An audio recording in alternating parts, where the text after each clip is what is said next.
So today I have my friend Monique Davis. Monique is a badass in her own right. She does a little bit of everything, but one of the really big parts that she's helped me with is parenting teenagers, parenting little assholes, because we've all been there. We've all been those little assholes. And now it's our turn to pay the price. And she is the best at, in my opinion, of bringing parents and children together, getting communication right. So that's what we're going to talk about today. Hi, Monique. How are you, Leandra? I'm good. Thank you for coming on today. Talk to me about your experience as a mom with teenagers. Like, what got you started and passionate about doing this? Um, I didn't really set out to do this. I have four children of my own and ended up with a lot of troubled kids, either coming in for a couple of days, staying for a couple of years. And so I kind of fell into it. It really wasn't what I had set out to do. And then I think even when I had all of these kids and I was setting up boot camps for them and, trying to put consistency in their life and all of that stuff, I really didn't have a plan on that. I was just trying to kind of love them where they needed it and get them ready for life. Because realistically, that's what we're doing, right? Trying to get these kids ready. So that was about 18 years ago that I started having kids come into my house. And then I became a nurse in 2013. And through that, being an emergency room nurse, I'm surrounded by patients that come in as psychiatric patients, suicidal ideation, depression, anxiety, all of those things. And it kind of pushed me further into, okay, what is going on and how do we fix this? Because to that point, I figured, these were just friends of my kids that had ended up in my home, or friends of friends, or whatever the case. I really didn't understand the scope and magnitude of the issue with teenagers as a whole and parents that are struggling in that space a lot. Yeah. So that kind of took me. So all your kids are out of the house now, right? Like they're all grown and now you are alone. What do they call that? An empty nester? Yeah. An empty nester. How has that transition been for you, going from having a house full of kids all the time, all their friends, and now to nobody, just you and your man? How does that working for you? It's interesting. I have always had the thought process that these children do not belong to me. I am supposed to raise them to be adults. Right. So I've been building my life along the way with them so that when they left, my whole life wasn't wrapped up in my kids. Because I think that that's where empty nesting starts to be an issue for people, is that your whole life is surrounded around your children and then they leave and you're like, now what?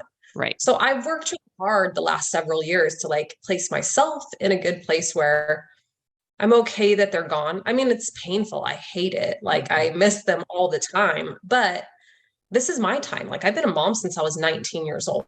And now my focus has shifted to how do I serve on a greater level? It's been great over the years to have these children come to me and all of that stuff and watch them grow into young adults and have their own children and do all of that stuff. It's been awesome, but it's been a small scale. And I know there's a need for a greater scale. So now my focus is on how do I get into that space and be able to serve in that space more? So it's the empty nest thing is interesting. My last baby just, so it's interesting. But they have been given the tools by you. They're thriving. Like all your kids are, whatever we define success as, your kids are independent. And I think that's a success as a parent, as a mom, to be like, okay, my job is to not be here and to you still survive. Can you still feed yourself? Can you still take care of a house, do all those things? And they're doing it. That's awesome. They are doing it. They are doing it well. You have new problems and new challenges as adults and young adults and all of that stuff. And so the parenting doesn't end ever. Even when they're adults, I think it just changes the severity of what you're worried about now. Okay. Yeah. And that relationship changes. You're no longer, you can be their friend, right? Different. It's this really weird transition, because you get to this place where you had say so, or at least you had a thought that you had to say so. They typically do whatever they are going to do anyways, Right. but at least if you can build a concrete relationship with them, they care about your thoughts and feelings, and they care about the advice and support you give. And so they will minimize some of what they're going to do if they don't care. Mm-hmm. But when they become adults, it becomes this like, and now I'm giving advice, but I have no say so in whether you decide you're going to take that or not. And I got to just sit back here and support and hold space while you figure it out. So, Right. space for sure. Thankfully, all these kids have done really well, and I raised them to be independent. That was my goal, is for them to be able to survive on their own, be able to cook and clean and take care of themselves and do all that. So I didn't have the worry of having a 30-year-old in my basement. What age did you start doing that though? Like Really having young. them really young, right? So like cooking, cleaning, doing their own laundry, all of that kind of stuff. I think it's really important at all. If they can do it physically, like they can sweep a floor, they can clean a toilet. To learn all of that is really vital in the long run, right? And you know what? It takes the pressure off of you, and it makes them understand that this is a partnership. Like, we all live in the same house together. Yeah. So why would it be my job to take care of everything when we function as a unit together? Mm-hmm. And I think that how that has shown up in the boys' life is that they appreciate the things that their girlfriend does, but they contribute to the things that they know are important. If his girlfriend cooks, he cleans, because that's what the rule was in my house. If I cook, you clean.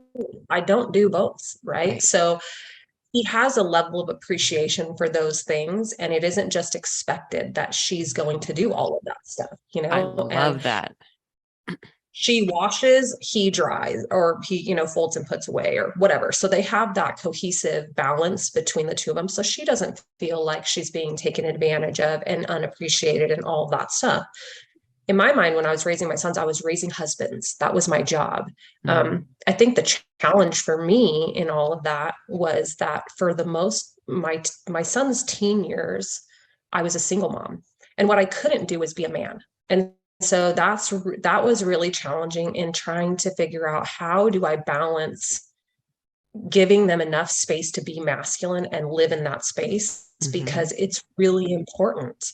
I didn't want them to just be a mama's boy or whatever. Like, I needed them to be independent. I needed them to understand the importance of protection and, you know, professing and providing for who they're going to be with. Right. But I think that I did my best in surrounding them with men that could give them the pieces that I couldn't give them, because I'm just a woman, right? Like, I can't be what I'm not. And yeah, you're not a man. That's the thing that I think a lot of women misunderstand, is they're single moms trying to raise boys into men, but you're not a man yourself. So then you raise them into really strong women, but you're still missing that masculine point of things. And to make sure that they have really good examples of that. Like, it's really hard to find that sometimes. And I know you've done a good job, because your boys are definitely, they're a good balance. And I think that's very commendable. I've been very fortunate with them that they have taken on both roles, and they do the balance well. I mean, they're still young, and they still have really big egos, and they still have to be, you know, knocked down and mine did that. Hello. Yeah, you're awesome, but not that awesome. Let's get it together, you know? Right. So that's the part of like young adult learning, right? Like, and trying to figure out now, what does that look like? Yes. Yeah. One of the big, so I, in my private Facebook group this morning, Jesus, was, I asked what issues people have as parenting. Like, what are your biggest struggles? And it seems like a lot of the women, the moms, are talking about communication. Like, how do I communicate with my kids? How do I get them to do what I need them to do? What advice would you give for moms who are having issues communicating with their kids, especially when they're like, you know, just here in their phones all day long? How do you communicate best with them? So my question is, how are you, you know, so when I assess like my clients and stuff, that I go through the process of, how are we communicating now? Like, what does it look like? Right. Are you telling? Are you giving space to listen? Because you have to do both. Like, children are only going to listen to the extent that you listen to them. And I'm not a gentle parent. So let's get that really clear. I'm not. Right. However, I do think that it's important that you hear them at least. It doesn't change the rule, right? But they have to understand why the rule is in place. And maybe there's some room for compromise. Depends on age, because with our littler kids, they just need very good, consistent, and know what to expect and know what the consequence of not meeting that expectation is. Right. And for parents, I think sometimes we get unrealistic about how much we expect. It needs to be more, what's really important to you? Like, what are your non-negotiables? And then beyond the non-negotiables, like, where's there room that maybe that's not that big of a deal, right? So I get this with parents all the time with their teens and messy rooms and all this, right? Like, I'm a clean person, so I get it. And it drove me crazy with the girls, but I found myself fighting so much of the time with them about the cleanliness of their room. And so, I just had to assess, like, does this matter that much to me? Because I can close their door and that is their space, but our common areas, it is off bounds. You have to pick your crap up. You have to have your dishes put away because that's our common space, right? Like, we have to share that, but their room is their room. Like, don't take any food or drink in there because I don't want any bugs or rodents or any of that. But aside from that, if you want to have your clothes all over the floor, do you, girl? Like, it is not my space and I can close your door. But I find that parents find these things that they battle all the time. And is it worth battling?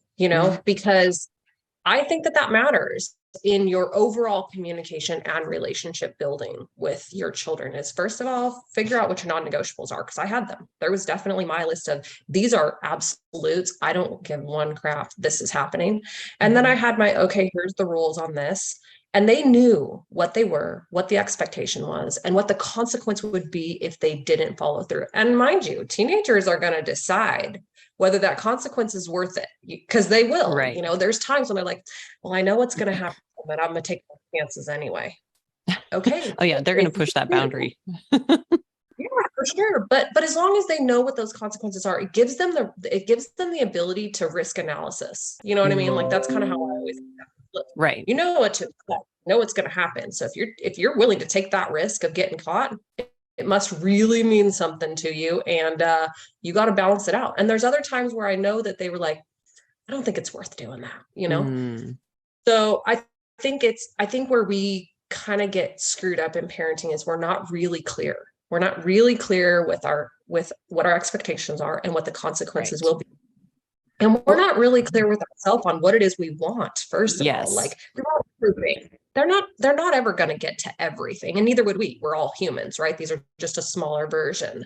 Right. So getting clear with what your wants are and what's really important to you, that matters. I think parents spend a lot of time in that space on things that just really, that's probably not that big of a deal, right? And then they're stressing out over those little things. And in the end, you're like, oh, geez. Like, grades for the longest time were a big thing. And the more I think about it, I'm like, does this really matter? Like, no, it really doesn't matter. I want them. I'm not going to chase down their homework for them. If they're not going to have an A, that's on them. Like, in the long run, that consequence belongs to them. And I was always that way with my children, because you know what? I didn't go to school. I'm not writing your paper or doing your science project or any of the stuff, right? Like, this belongs to you, because in life, I'm going to leave you, and all of these things are still going to belong to you. So there's a consequence for every choice you make. If you choose to put forth the effort and get a great grade and do good in, on your tests and whatever, great. What does it matter to you? Like, for my boys, they knew early on they were going to go be linemen, right? Like, they knew by probably 10, 11 years old, that was their goal. Man. So they didn't care too much about school, because they knew they weren't going to university. So did their grades really matter? No. They just knew that high school diploma. They needed to get through. They needed to make sure that they hit everything that they needed to hit in order to get to the goal that they were going for. Now, for McKenna, she kind of was on the fence about, I think I might want to go to university. And so her grades mattered more to her, but not to me, because it's not my life once you leave here. It is your life. And I think parents get stuck on this, like, it being a reflection of them. I don't buy into that. And I don't buy into social norms. Like, here's the deal. University is shoved down our children's throat in school to the point where it is overstressing them. It is causing them overwhelm and upset. And you're seeing the result of it in your house. Yeah. And then they come home and they've got you all over them about their grades so they can go to university because you want to go to the yacht club and say that your kid got accepted to blah, blah, blah on this scholarship. Mm-hmm. It is not your life. It is their life, and you need to stand back, support what they want to do, I think.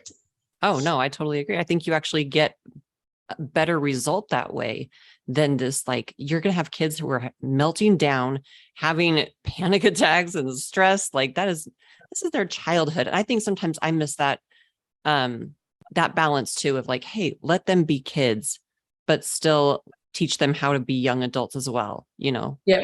Yeah. And how do we find that balance? Responsibility. They need to have responsibility. They need to have choice. They need to have consequence. And they also still need to just be able to explore surroundings and figure out what it looks like. Right. You know, we can't put them in such a box that they aren't able to explore and see what they like, what they don't like, what's okay for them, what's not okay for them. For me, I always thought with my kids, especially the girls, letting them push those moral boundaries here and there is really uncomfortable for parents.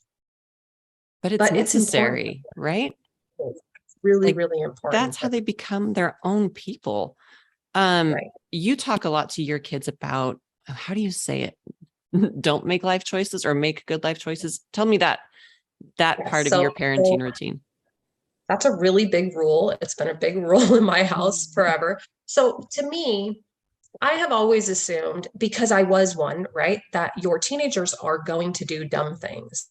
Yeah. They're going to make mistakes. They're going to do all the things. You think they're not, but they are 100% going to do them. And if you could remember what it was like for you as a teenager and what you were doing, right? Because I was doing all the things. I always told my kids, listen, don't make life choices. I expect you to make mistakes. I expect you to do dumb things, but don't make life choices. And the life choices to me were like, don't get in a car with somebody who's been drinking, or you get in a car with somebody, or you get in a car drinking, because if you harm somebody, it's going to change your whole life, right? Don't get pregnant or impregnate somebody, because no matter what the outcome of the pregnancy is, it will change your whole life. Yeah. So doing a drug, like my kids, I was very big on them understanding that it only takes one time, because if that drug goes into your brain chemistry different than somebody else's, your best friend right next door to you, it doesn't matter, because it's going to affect your whole life. I've watched so many kids come into the ER that did a drug one time that changed the brain chemistry and caused them to be schizophrenic for life. Oh my God. Can you imagine? You're just a teenager trying out something for the first time, right? But you need to understand that doing that could be a life choice, and one that you can't take back. And so that's because their brains are still developing, right? Yeah, it's just everybody's brain chemistry is different.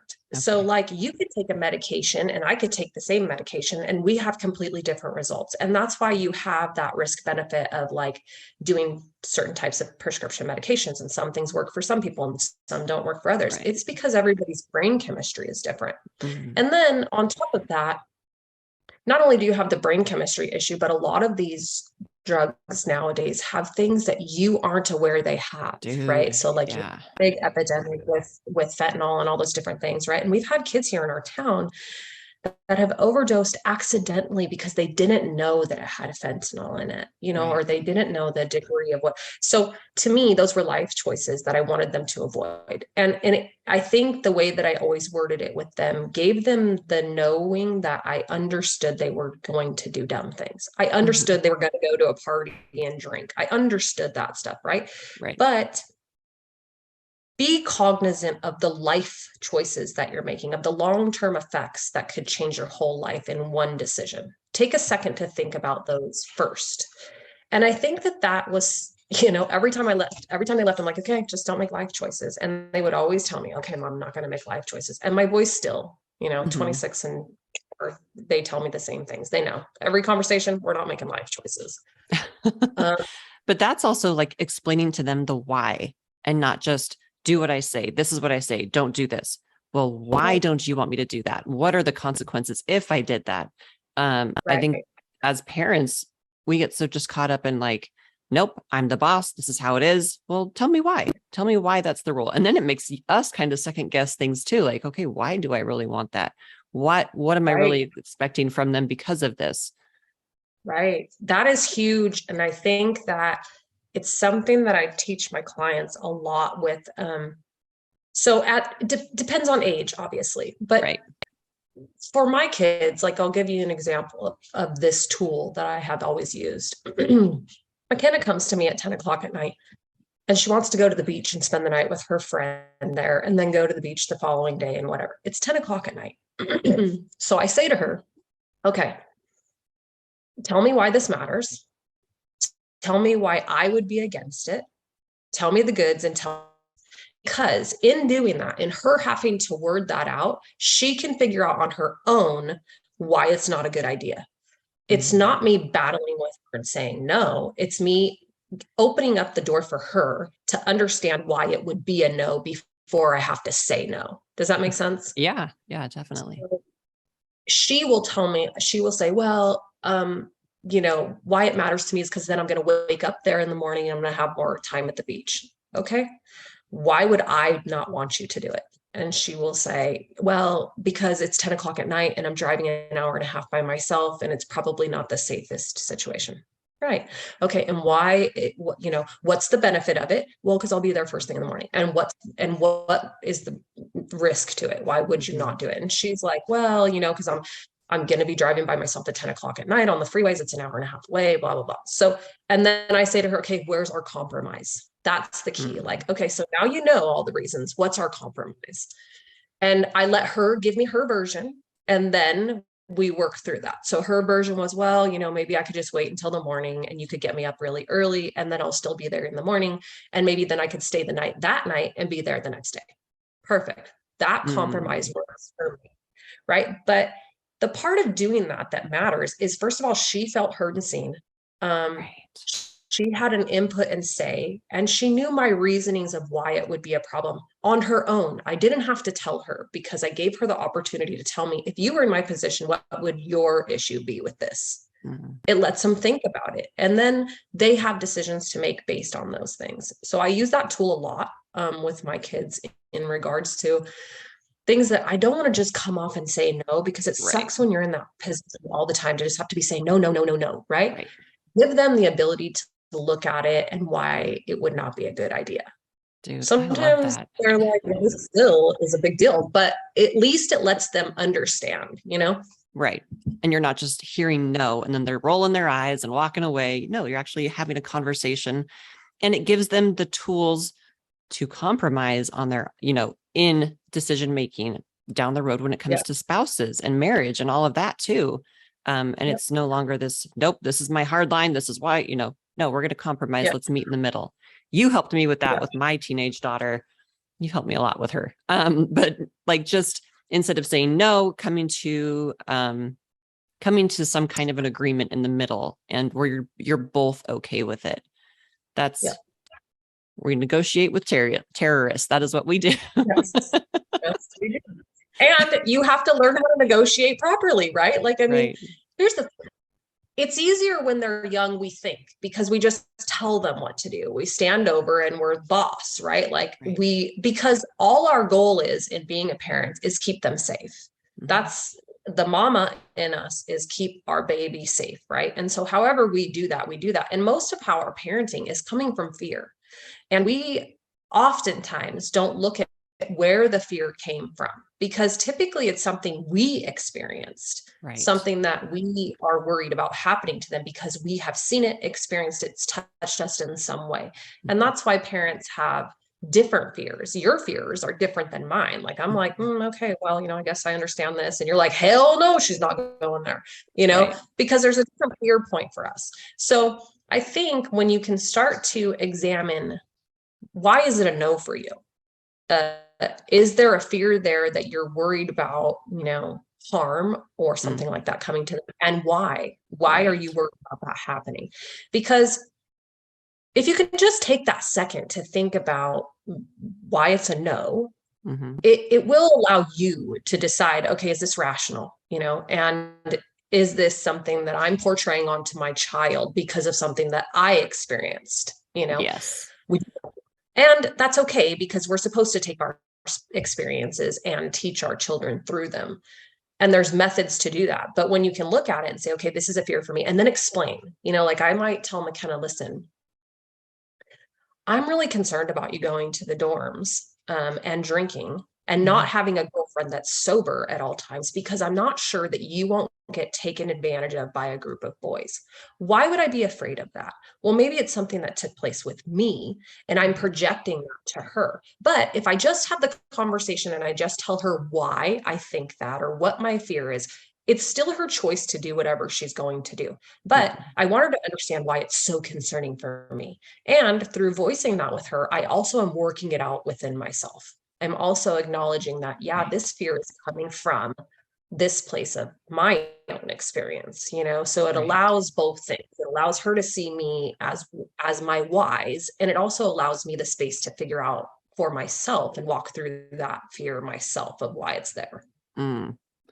Being a parent, like, I feel like I've gone through so much therapy just with my kids, and they have been the greatest teachers, like having me dig into my own childhood and why I am the way I am. And now how do I want them to be? I don't want to be super strict on them like my parents were. But yeah, being a parent is a trip. It definitely is. It is. And, it changes. It's so funny to me because I think when my boys were teenagers, they have such a radical difference in parenting than my daughters, because at the time of my sons, I had no idea that I really was the problem. Like I wasn't really aware of any of that. And my daughters really, really taught me how to okay, you need to look at what the hell is going on with you.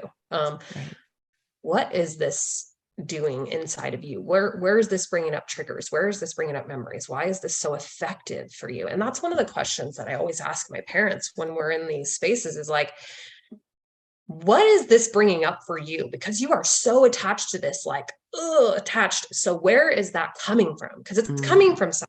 Like that's the same thing we talked about with that fear stuff. It's something with that's happened to you that you have not yet worked out, looked at, been aware. And most parents are like, I didn't even know that was there. Right.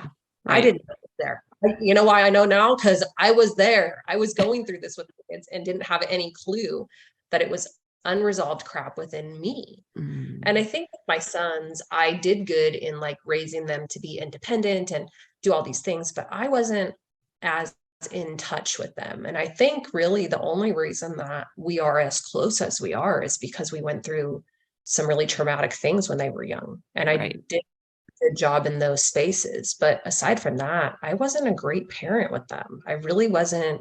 All the communication and the consistency and all this, I was really throwing stuff at the wall, hoping it stuck. I really didn't know what was going on then. And I think let's talk about you have the different kids, right? Has it ever been an issue where maybe they feel like they're not parented the same? Like, oh, well, you do this with this person, but you don't do this with me. Do you know what I mean? Yeah. I think that I think they all feel that way because I have parented them all different because they're all different. Right. And what works for one of them doesn't work for the other one, and the boys are very good at that. They'll be like, oh, well, you let the girls get away with everything. Yes, but because at this time I was this person and at this time I was this person, and there's growth and learning in that, right? For me. And I explain all that stuff to my kids. It's when you know better, you do better. And I always had a policy with all of my children that they are allowed to tell me anything as long as they do it respectful. So if they want to tell me I'm the shittiest person on the planet, you can do that. You just have to do it in a respectful manner. Because it's Mom, you're a piece of shit, respectfully.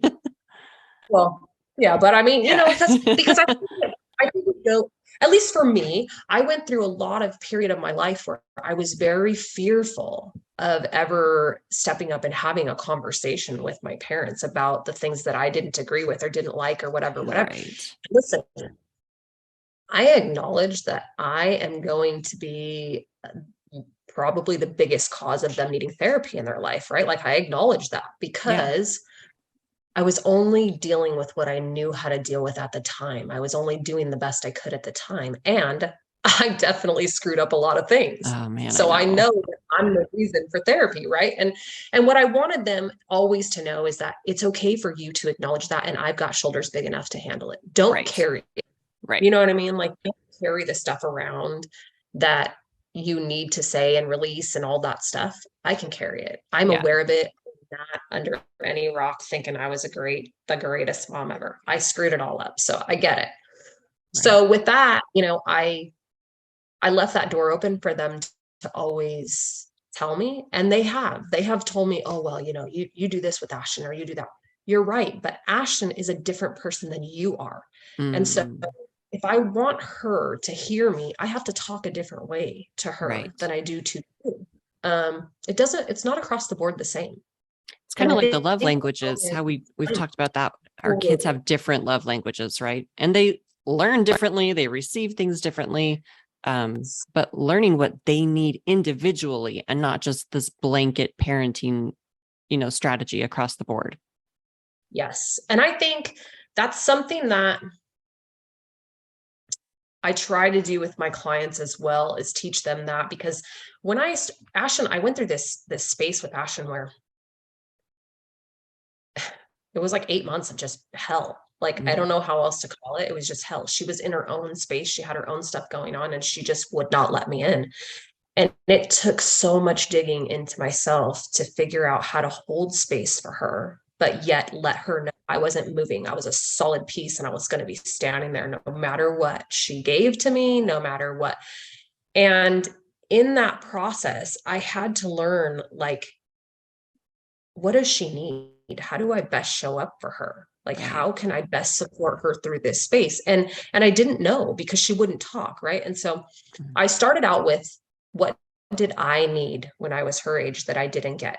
I started there and I started pouring that into her because it's all I knew how to do. I didn't know what she needed because at that point she didn't know and she wasn't talking, but I knew that at least I could start with what did I need that I wasn't getting? And I could do that. And then eventually, and I kept asking her, like probably once or twice a week, I'd be like, girl, how do I best support you? What do you need? And the answer was always, I don't know. And that's okay. The answer is okay, because just the asking the question of her, it started to make her think, what do I need? It started to give her a thought process of something she didn't know, right? And so eventually she was able to verbalize to me how she best needed me to show up for her. And I think that's huge, because I don't even know if as adults, typically we can say what we need from somebody and how we need them to best show up for us. Right. So I started with, what did I need? And then it became, what did she need? And then it became, what did McKenna need? Because it's all different, right? And probably in the beginning, they don't know, because teenagers don't have that ability yet to put emotions together in that way. They don't know how to express that verbally yet, but just putting that thought into their head, it does give them an opportunity to think it through. It took her months before she could really tell me things that she needed. And she didn't have a clear path all at one time, but she was able to say, sometimes you want to come in my room and love on me, and I just need you to give me some space, and I'll let you know when that space is open for you. Okay, I can do that. You know what I mean? But because for me, the reason why I was doing that is because when I was a teenager, what I needed was you to come and be in my space and love on me.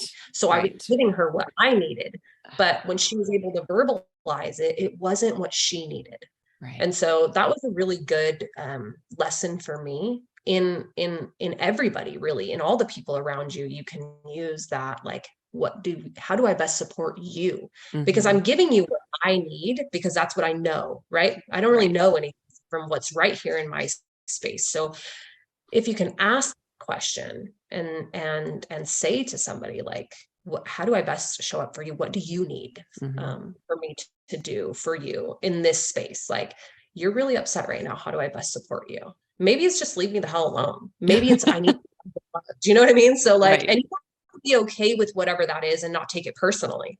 Right. Because sometimes I think parents get their feelings hurt in that space. Is like, oh, she just wants me to leave her That's alone. That's huge. okay. Yeah. It's okay Yeah. if they tell you, and it really, most of the time, as a parent, most of the time, what our kids are going through really has nothing to do with us. Right. But Does not. we take it on. We're like, hey, I'm messing this up. I'm doing this wrong. My kids hate me. That's like every day. But Yes.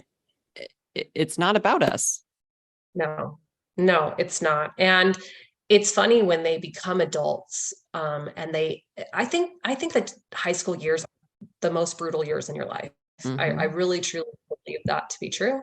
Yep. And I think that we discount that a lot, for our teenagers, and we don't really understand that they are like in the jungle during that time. It is either really great time for them, but they're struggling with something emotionally inside that they're not really sure how to deal with, Mm-hmm. or it's really awful all the time, you know? So like, I don't know.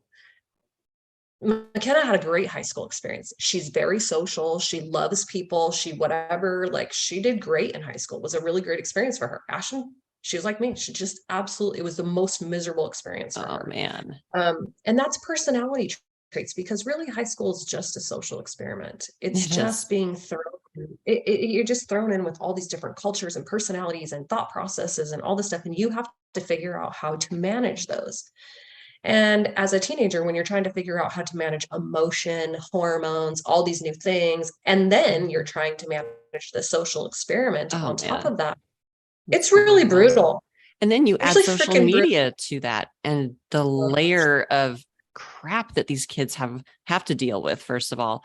And that we don't understand as parents because we didn't have this as teenagers. You No, know, I think I had MySpace when I was like 20, but as teenagers, this was not a thing. Like I cannot imagine growing up right now with Snapchat and all the right, bullshit that they have to deal with. right. So We definitely need to be did you, I understanding was of going to that. ask you, did you ever like restrict your kids from social media? What is your stance on that as a parent? No, and this is really a touchy topic, because my thought process with my children has always been that they are their own humans. And I wanted a relationship enough with them that they would tell me and I didn't have to go searching. Mm, I worked really hard to build a trusting relationship with them that I didn't have to betray them to find out what was going on with them. okay. I know it's a really tough situation because I understand that we have the need to keep our children safe. And as I dive more into some of the social media things that are going on right now, my Mhm. stance is a little bit different than it was when my kids were in school. Because there's a lot of things going on social media that parents are very unaware of, that I was unaware of. I wouldn't have known. But I think my lines of communication with my kids were very, very open, right? So the things that I worry about nowadays with teenagers really comes into contact with the fact that parents don't know. With my kids, McKenna would tell me, she's like, Mom, I'm getting like DMs and things like that from like random people. And Mm, I don't know, it's weird. And she would show me stuff, you know what I mean? So yeah. it was always very open because I was always talking openly with them about it. But if your kid is really isolated and there's a big shift in behavior and all those different things, and you haven't built a relationship to really know that they're safely on social media, I might do things different Right. than I did with kids. You know what I mean? I think it's tough. I mean, there is stuff going on, girl, on social media that they're being coached on how to do things, how to present to parents, and that's Whoa. horrifying, Wow. especially for a kid that is maybe struggling. Understand, Mhm. teenagers have a huge need to belong. Yes. And that belonging during teenage years is starting to shift away from the belonging of the family, and it's becoming a belonging of peers. And Mhm. so there's this huge need for belonging. And if they're struggling with where they fit and where they belong, they're looking at all options. Yeah. I'll just say that. And some of those options are dangerous. And Yes, I know like exactly all, where you're going with that. But like when we were so kids, it was like the goth kids. They had like their own little cliques and they all just wore black and it wasn't a big yes, deal. But right, now, like, I don't want to get too political, but right, now I feel like that's kind of where a lot of these kids are going. right. Um, they're just looking for some kind of group to belong to. And that is creating life choices like you talk about that you cannot come back from. Right. And so that is really my big concern there, is Yeah. because I think back to when we were younger, right? Like in my days, the things that were a really big deal were like anorexia, bulimia. That was probably Oh, our epidemic for right. young girls at my. And then for my kids, it was probably the cutting. You know, Mm. that was probably the epidemic of that age. And now that is furthering into a different epidemic. And it's But getting the epidemic progressively that is worse. Like furthering, if you're looking at each one to the next one, it's a whole different level. right. And the problem with some of it is that there is such a political divide underneath all of it. Um, and I don't, that's not appropriate for teenagers. Right. It's just not. They're still developing, and they don't need to have any political involvement. And you know what I mean? Like No, I they really agree. are still trying to figure out. So I think it's just a matter of like being able to just not make life choices that are going to change an entire life, not when you're a teenager, because so No. much change. I'm telling you, when you walk out of high school, everything is different Hmm. because your peer group then goes away and it disperses. Yes. And so it doesn't matter like it did in high school. But in high school, that sense of belonging is so strong Mm. that it can really pull you in directions that maybe you wouldn't go in if that need wasn't so strong. Right. So I worry now more about social media than I did even back when my kids were in high school, which was, you know, only a year or two ago. But I worked really hard at creating such a strong bond and relationship and openness with my kids that I wasn't concerned about what they were seeing or doing on social media because they were openly talking. Mm. My concern is when they're not talking, Right. when they're shutting off, when they're shutting down, what are they doing? Then it would be a concern for That's me a about the lot social. of kids though. I talk to so many parents and their kids are literally on their phones in their rooms. You do not see them unless they come out to eat or to go to the bathroom. Like that is it. You don't see your kids. And uh, And I'm gonna tell you I that's not literally me. have to like pull my kids out of their rooms or I have to go lay on them. And even Yeah. that like doesn't happen all the time either. But how do we not like participate in the isolation with our kids? Because it's so easy to Yeah, do. so I Just think that let them be. it is. It is. And I think there's a degree of that that's necessary, right? Like they do need to have some space, but Right. not hours and hours a day where they're isolated in their room with their door shuts on their phones. So I think that if that's a struggle, you need to put certain things in place. Like Mhm. maybe it's dinner every night. Maybe that's, you know, family dinner every night. Right. Because it's an hour away from, you know, and at dinner, no phones. Yeah. Like, and then maybe it's once or twice a week we do some type of activity. Like, so this is something that I did with my kids is like once a week they got to pick what we did, whether that was making TikTok, whether that was I think one night we had a what was that stupid show called? Tiger King. So Mm. one night the girl wanted to do a Tiger King themed night. So we all dressed up like Tiger King people. We, you That's know, funny. we're watching it on TV. We made hot dogs and macaroni and cheese. Like it was this whole thing, right? But Oh, that that's was their great. activity of the night. So I let them pick something. Maybe the boys, it was like sitting on the game and playing their Call of Duty or whatever, you know, maybe Mhm. it was blow darting, you know, whatever. But I let them pick because at that point they will engage with you. But if you Right. always want them to do what you want to do, they're not going to engage with you. They're going to isolate because they're going to their Mm.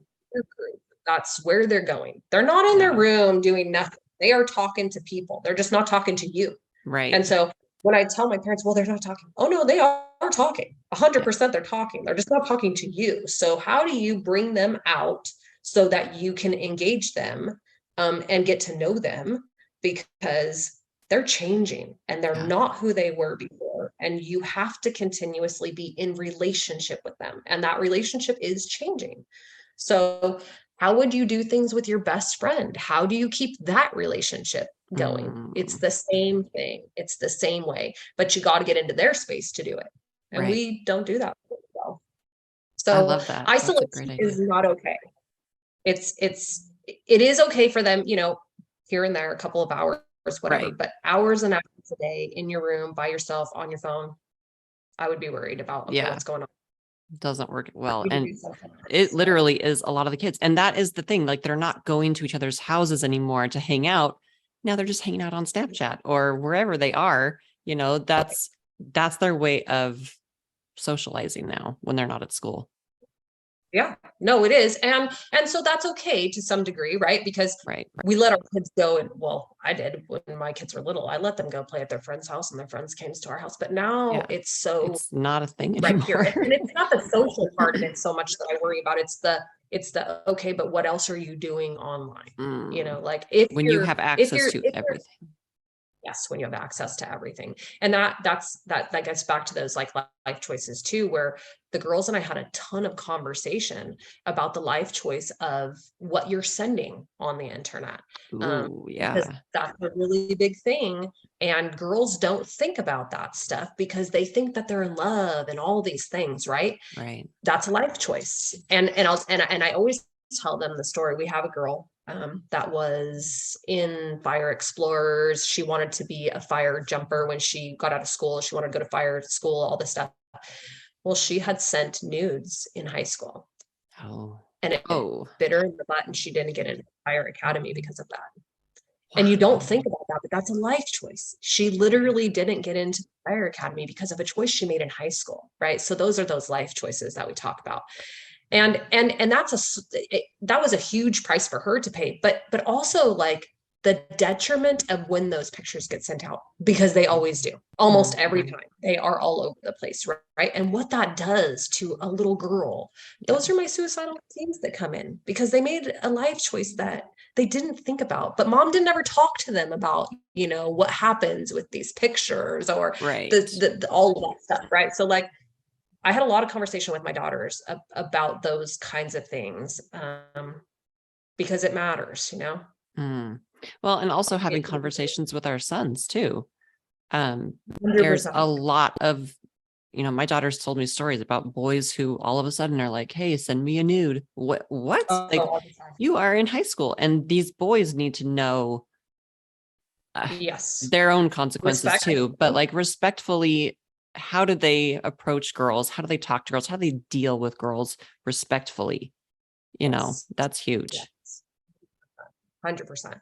That stuff is a really big deal. And so that, to go back to like the rooms and all that, like the social part of it is okay. But why can you not Snapchat on the couch? Right. What are you doing? Because that's where if you're talking on the phone, I get it because that's privacy, right? But when you're on your Snapchat or texting or any of that, you're not talking verbally. So I'm not interrupting or invading privacy, right? So why can't you be in your room behind closed doors? Like, what's going on? That would be my question. Like, and I would ask that. Be like, well, why, what are you doing in there? And I would ask. I did. I was always like, okay, well, what are you doing in there? Like, what's going on for hours and hours? And McKenna would be like, oh, well, I'm taking a nap. And I'd be like, okay, so if I open the door, you're napping, right? She's like, yeah, but I would just ask, like, what are you doing? Like, well, what are you cruising? What are you looking for? I don't let my kids close their doors unless they're changing. I'm like, there's nothing. Like, no, you can, even if the dog comes in, I don't care. Like, you can leave your door open because then at least I can see you, when I walk down that hallway, or I know you're there. Otherwise, geez, out of sight, out of mind, Right. What are you doing? What's going on in there? Yeah. And I think that a lot of that is lessened if you're really working on being in relationship with them, because then they want to share space, they still They still want to do their peer thing. That's a big deal at their age, especially. And you can't take it personal when they don't want to hang out with you all the time. But when you're actively working on relationship, they do want to spend more time with you. They do want to share space with you, right up until Snapchat starts going off and they need to go answer it, but which is literally all day that like, all oh day. my God. Oh my God. Yeah, well, that was Let's a rule too. We did like when we were doing our nights together, whatever, no phone. yeah. No, not for me and not for them. It's important. Yeah. That's connection. I totally agree. I'm horrible at making dinner every night with my kids because usually it's just they have sports every night. And so Bailey's getting home at like 9 o'clock at night. The other night she got home at 2 o'clock in the morning because they had a game 3 hours away. And yeah, I'm like, you guys are on your own. I love you. And sports are hard too. Like when they're that busy. Oh my God. I have a hard time. I finally decided it's okay if I miss some of their games because they're literally hours away every weekend. And I was so adamant in the beginning of probably the last few years, like I'm going to be at every single game. And now I'm like, I love you, but I can still love you and not be at your game and I'll still cheer you on and I'll still be there. But holy crap. It's hard when you want to be the parent all the time. Well, yeah.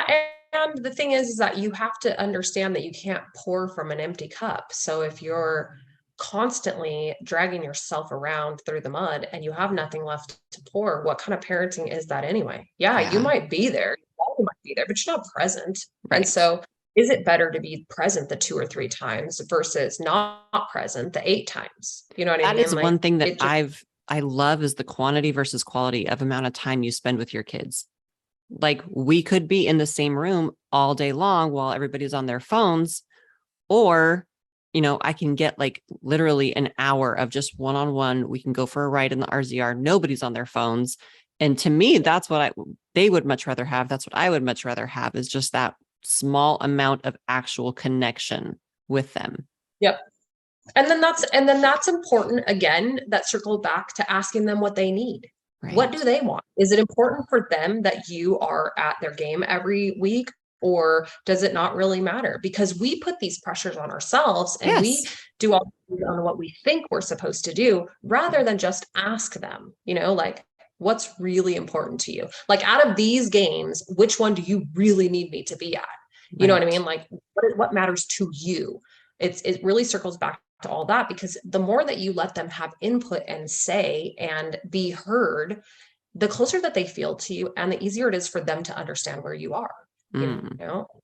That connection comes a lot easier when they're allowed to voice more often, and have their own say, because every one of them's different. Eli would be like, I don't give a crap if you come to any one of my wrestling. Oh, girl, you need to be there. So, it's just different. Right. I'm going to pull up this, see one more time if we've got any more questions. How did you do with co-parenting? Let's talk about that. Was that a thing for you? What kind of advice would you have for co-parenting? So the struggle with co-parenting for me is I didn't really do it. He just wasn't present. I mean, to be honest, I parented on my own. When he was present, I gave all of the space. Because I think that for me, my goal was for them to feel like they were not in the middle of anything, that they were well loved and all that on both sides. It wasn't their problem what our problems were, and here's the problem with co-parenting. You can go into it with the best intention and you on your side could be forgiving and loving and okay and give space and all that. And the other person is just not there. Right. And no matter what you do, they're still going to be a jackass, right? Like you can't change that. So you only have control over who you are and what you do and how you show up. So your kids are always watching, right? And so if the partner or the ex-partner is always a jackass, trust me, your kids are going to see that. If you're constantly pouring love in, even though they're a jackass, your kids see that and they feel that and they know it. And so all I can say in regards to co-parenting is really be conscious of how you're showing up, because you're never going to control how the other person is showing up. You can't control that. You just have to be constantly pouring into what you think is the right thing for your children. And eventually the hope is that they'll get on board with you, but it doesn't always Mm-hmm. happen. I see that a lot in parenting. It's just, it's really tough, but your job is to be the safe place for your kids to go to. That's non-judgmental. That's not going to put them in the middle. That's not going to say, oh, your dad did this and blah, blah, blah. That is your Right. job. Your job Right. is to manage your own emotions and don't give that crap to your kids. It doesn't belong to them. They get to Mm. make their own opinions of the other parent on their own based on their relationship with him. It is not your job to skew that relationship at In all. one way or another. Yeah. Let those relationships, just like you wouldn't want the ex whoever to do that to you, right? You wouldn't want them talking shit on you to your kids and then your kids believing it. Like, let those relationships develop naturally based off of their own experience, what they see, what they hear, actions, all of that. And I think the other thing is don't worry about what he tells them about you because they know who you are based on how you show up. We spend a Yes. lot of time, well, he's doing this and he's skewed. Let me help you out. If you're being that great person at home with your kids all the time and you're pouring in what you know you're supposed to pour in all the time, it doesn't matter what he says. It Yeah. doesn't matter. Yeah. Believe me, I was the worst person on the planet forever. But my kids seen me, they felt me, they knew me. You know what I mean? So it didn't matter Yeah. what was. So don't get hung up on that. Like, well, but he's this. Just be you. Just Right. stand there in the same place, doing the right things at all the time. And they know that they do. I also think like co-parenting, we think in our head like it's supposed to be a certain way. And you're supposed to be going to the games together and sitting together and cheering together. And your, new boyfriends and girlfriends are all going to be getting along. Like, that is so unrealistic. I heard a stat that like 50% of most divorces are parallel parenting. 25% are having zero contact and 25% are actually co-parenting. So Yeah. it, like you said, it's all just comes down to what's best for the kids. And that is for you to show up as the best version of yourself too for your Well, children. I yeah, think it that's really huge. comes down to doing your own work, Yeah. and that's in all aspects of parenting. I think with co-parenting and everything else, you obviously have wounds there from a divorce. Every Mhm. single person does. Have you addressed them? Have you dealt with them? Or are you still bleeding on your children? Because Mhm. that's where it all comes down to. It's really I spent a lot of years working with kids, just kids, and I could get them to where they're actively involved in school and they had consistent rules and their behavior was good and they felt good about themselves and all that stuff. And if I sent them back to the exact same environment, they would do the exact same things that they were doing before they came to me, because it isn't the kid necessarily, it's what coping skills they have learned to use in the environment that they are in. So it is so vital that you as the parent have looked at your own crap and dealt with that, and you're not Yeah. going to get it right all the time because that's a No. process, right? And there's It's a always never stuff that you're ending process. 100%, but you Yeah. got to acknowledge that there is stuff there and you got to start looking at it and working through it, because the more that you do that, the less you're bleeding on your kids, and that's really important. Yeah. Oh my God. Yeah, definitely. Um, let's talk about consequence with kids. So I haven't talked about this on the podcast, but we're going to go there. So Bailey was caught vaping months ago. And Yep. we handled it. But when you have kids who are doing something that they shouldn't be, whether it's drinking, vaping, having sex, what do you think is the best way for a parent to approach the issue and to should there be punishment, consequences? Tell me what your idea is on that. Yeah, so it's really important to me in my thought process that first of all, you have laid out what the consequence of a behavior is, right? So and maybe you're not going to know that until it happens, right? Like until Bailey got caught vaping, you didn't ever expect her to vape. So there wasn't a Right. rule in place, a consequence for that. And so then at that point, it's now here and now I got to deal with this, right? Mm-hmm. And so when that shows up, I think then it is, this is a trick and tool that I always used with my kids that not a lot of parents agree with, but I think it works. I would sit down and have a conversation, first of all, about what happened. I mean, McKenna came home one night drunk as a skunk, and I made her come home because I had called her on the phone, right? And I knew she was drunk as soon as she answered. First of all, she didn't answer me 2 times, so I knew she was avoiding me. Third time she answered, she tried really hard to pull it off, and I was like, "Girl, get your ass home! Like, just get home." And when she came home, she's crying, and I'm like, "What were you drinking?" And she's like, Fireball. It was in a sombrero. And she, there's like this whole thing. And I'm, on the inside, I'm like dying. I'm laughing, but this is like a serious deal, right? And so I waited till the next morning. We had a conversation, and I said, "Okay, we need to have a conversation about this. Like, tell me why, like give me the whys behind it. Like, what was your reasoning? What were your thought processes behind this? Because I want to get into your space. I want to get into what you're thinking when you're making these choices, because I need to know." It's kind of like in healthcare, like we look at the symptom and then we treat the symptom, but we don't treat the underlying cause. Right. So I want to know, why are you making that choice to begin with? Like, what was your thought process? And for her, she was just like, "Well, I don't know. I was just at this party and it was there and blah, blah, blah." Okay. Like, I get that, because I would have done the same thing, right? So, yeah, I get it. But I wanted to know if there was something deeper for her, so that's why I asked the question. Maybe there isn't anything deeper. She's just a teenager being a teenager, right? But I wanted to know if there was something there. So I'm going to ask open-ended questions and dig a little bit on the whys behind it. And then I always told my kids, "What do you think your consequence should be?"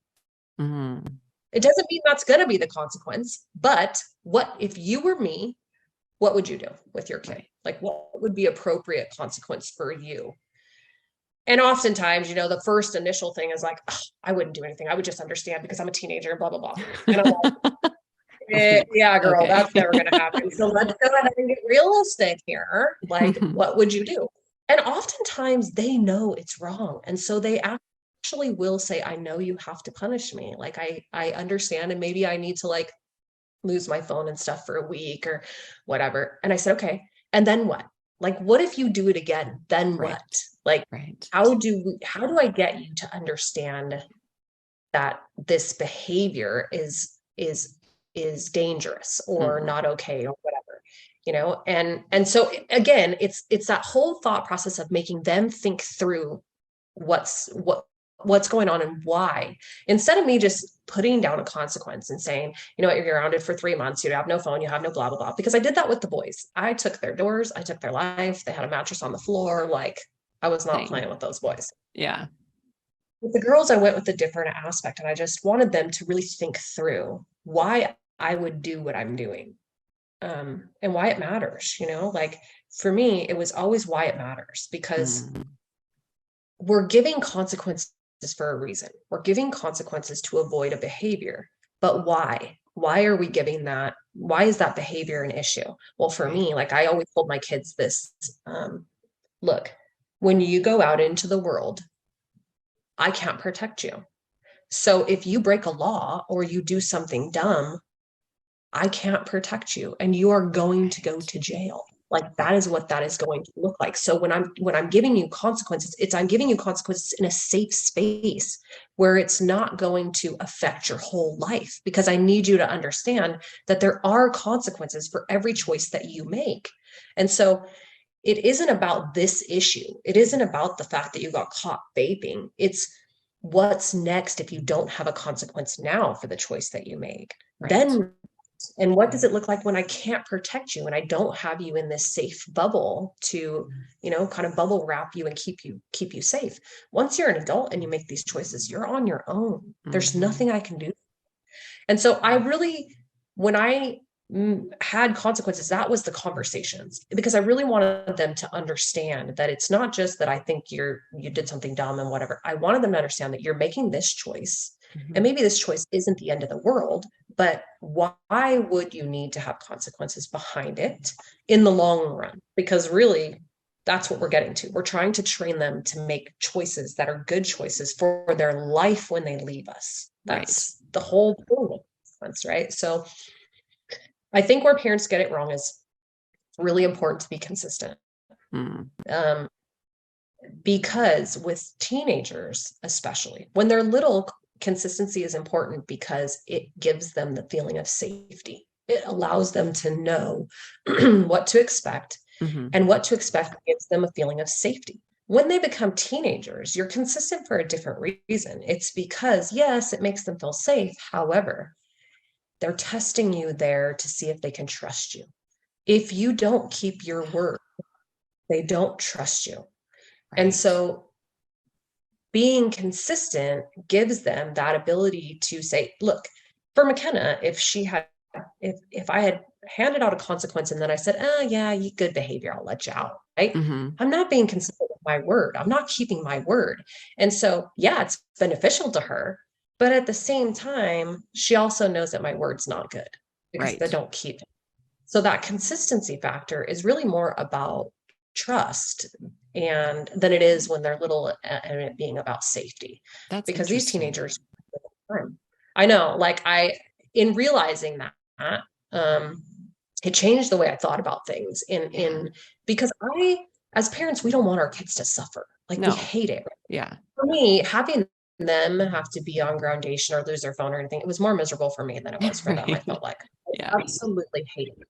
Um, and I would tell them that, like, I would tell them, like, this sucks, dude. Like, I don't want you to be punished. I want you to be 17 and go drive your car and go to all these things because this is your time. Like, this is your life. Do this. And Right. so when you do these things and you put me in this position where I have to give consequences, I freaking hate it. It sucks. And I would just Mm. be really honest about that because it does suck. But the more important thing is I need you to know that no matter what, I'm standing in the same place and my word is good and I am consistent. And because of Right. that, trust me with all of the things, not part of the things, if that makes sense. And Yeah. that's how I kind of based things with them.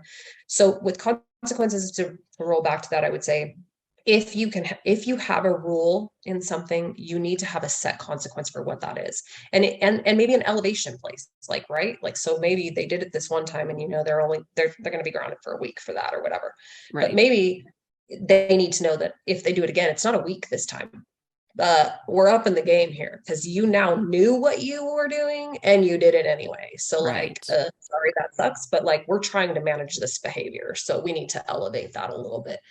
And if you don't have a rule in place for it because it hasn't shown up yet, when it shows up, I think a conversation is necessary. And I think giving them the space to think through Mm-hmm. what they think a consequence should be doesn't mean you're doing that, but at least it gives It puts them them the feeling of being in your situation or in your perspective too.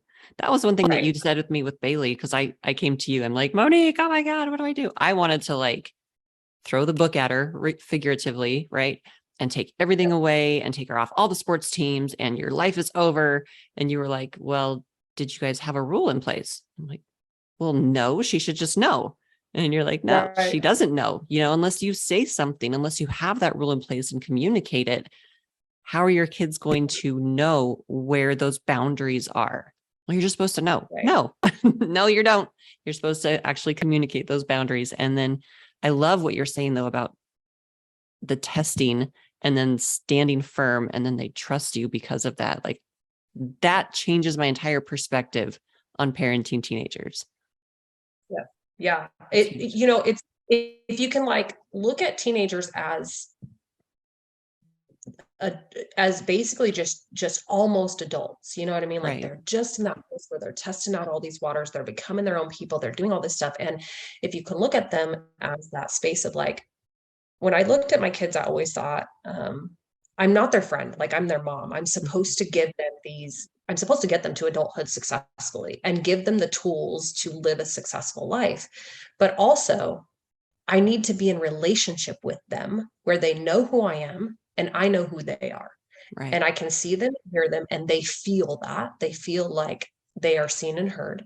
And how would I want to be treated? Would I want to just have somebody telling me what to do without giving me any explanation on why? Would I want to have a say so in my life to some degree, right? Mm-hmm. Like those simple little tools like the compromise tool on things, that's a big deal to these teenagers. And it Right. really doesn't take much for us. And also in those little conversations of compromise, you learn a lot about your kid. If you're Mm. listening, you really learn a lot about how they function and what they think about and what matters to them the most. When you ask some things, like with the beach scenario on the compromise, and you're asking them, why does it matter?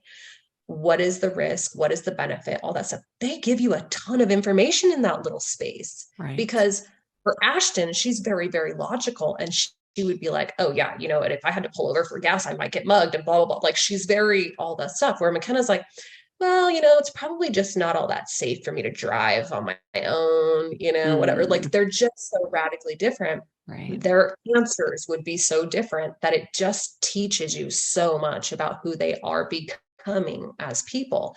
And those things, as they teach you, are how you are able to communicate appropriately for them as people. Which makes your life a hell of a lot easier, by the way. Yeah, when you're not trying to fit them all in the same box. Yeah. And running yourself and doing all these things, like really all these tools are for you to be able to enjoy your kids when they're teenagers, instead of feeling like, God, I just got to get through these 4 years, because that's what most parents feel like is, oh, we're in those years, Right. But actually to be able to enjoy them and get to know them and be in the same space with them. It's 4 years of your life too, like, how do you want to do those 4 years? And it doesn't have to be all hell, right? No, actually, Michael talks about coaching, like parenting is kind of like coaching your kids. Like, these are your little clients, and you need to make sure that they have a different plan. It's customized for each one, and you're coaching them. You're teaching them how to be adults, humans, like good humans, hopefully. But that is the goal. Not just to keep them alive. And separating out your expectation of what it's supposed to look like. Yeah. We all have certain hopes and dreams for our children, but the reality is that they don't belong to us, and their journeys are their journeys, and they're their journeys for a reason. They have their own lessons they need to learn, and they have their own path that they need to walk, and so that they are able to learn the lessons that they need to learn. Yep. And so it's okay to allow them to walk those lessons for themselves and not have those expectations. And I think if you don't have the expectations, you don't have so much disappointment, and believe me, when you're disappointed, your kids feel every bit of that, and they know that. And it's the same thing with like quitting on your kids or quitting in life, that your kids know. They know when you have thrown up your hands and you have quit. And how would you feel if somebody quit on you? Like that's really detrimental to a relationship, right? In any relationship, but especially for them, because they really need that. They're touching so many places of life, in high school, like I said, that social experiment and all the different things that are going on. And even though it feels like they're pulling away from us and they don't feel so connected to us, and what happened to my little baby, where'd she go, and all that stuff, they still really need you to be that place where when stuff sucks out in life, they still have home to go to. Yeah. And maybe they're crappy to you through that process. But if you're constantly trying to be knowing who they are as they evolve and change, and trying to be in that space of where they are, it allows them to feel like they still have that safe place to land when life kicks them, and it will continuously. Yep.